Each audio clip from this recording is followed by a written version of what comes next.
So ransomware is one of the most common business risks that every kind of customer has. It doesn't have to be a tech company or an online company. Every type of company has these risks.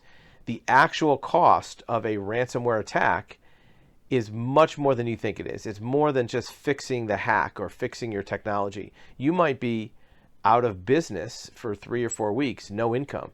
You might lose access to your accounts receivable, meaning that you're not getting payment for stuff you already did.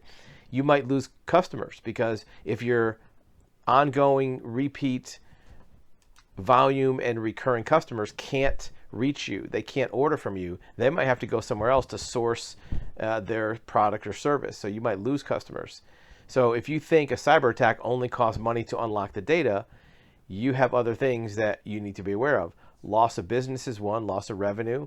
You may even have liability for regulatory concerns. So if a company has their system breached, there's probably a trigger in that you need to notify state, federal, maybe local government that your client's information has been released. That's going to trigger fines, penalties. You may have to give compensation to the customers for things like credit monitoring, life alert, or I'm sorry, LifeLock, which is the protection of your identity. You may need to do all those things. You also may need to have some monitoring on your system for a while. Look, your IT person's probably very good at the tech side. However, restoring a business that's been hacked or ransomware is sometimes beyond the scope of a typical IT person. It's not really a risk management job that you hired them for. It is a ongoing operations job. So the risk management might be beyond what they're used to doing.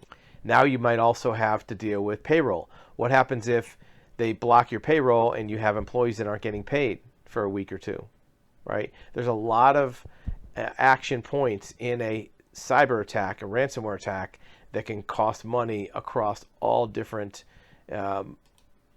levels of your business. You might not even be able to source inventory if you can't pay vendors or if you can't connect with the vendors' supply chain software. So there's a lot of things, and that might keep you from manufacturing products for weeks or months to come if you can't source inventory or source materials.